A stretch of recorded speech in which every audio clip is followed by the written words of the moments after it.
अस्सलाम वालेकुम। मैं आप सबको एक बात बताना चाहती हूँ कि मेरा तो एग्जाम खत्म हो गया। तो मेरे दादा रोज सुबह सुबह न्यूज लगाते, तो मेरे दादा भी सुनते और मम्मा भी सुनती न्यूज, तो मैं भी बैठ के सुनती हूँ। मुझे कितना वो लगता है कि दिल्ली में कितने लोग लड़ रहे हैं और झगड़ रहे हैं। ऐसा थोड़ी होता है। स्कूल में बड़े लोग को समझाते हैं कि स्कूल में लड़ा नहीं जाता है, ठीक से रहा जाता है, और आप ही लोग लड़ रहे हो। ऐसा थोड़ी होता है। आप लोग लड़ो और हम लोग को समझाओ, ऐसा थोड़ी होता है। आप लोग लड़ोगे तो हम लोग को भी बुरा लगेगा, है ना?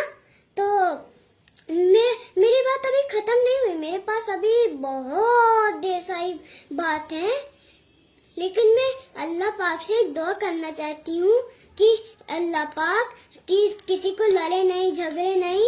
मैं एक लोग को नहीं कह रही हूँ, मैं सबको कह रही हूँ कि कोई लड़े नहीं, झगड़े नहीं। किसी एक लोग को तो मेरी बात समझ में आएगी।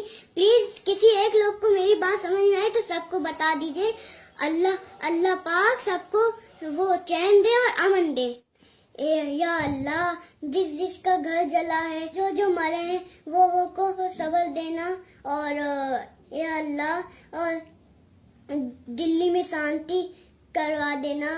कोई घर नहीं फूट जले, कोई लोग बीमार ना हो, कोई लोग नहीं मरे। मैं अल्लाह पाक से एक दुआ करना चाहती हूँ कि अल्लाह पाक सबको ठीक रखे और किसी लोग को नुकसान ना पहुँचाए। मैं यही दुआ करना चाहती थी।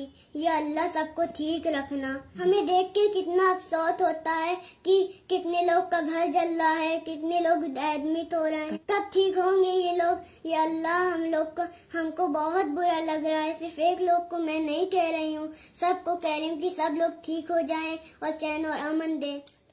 अल्लाह हाफिज।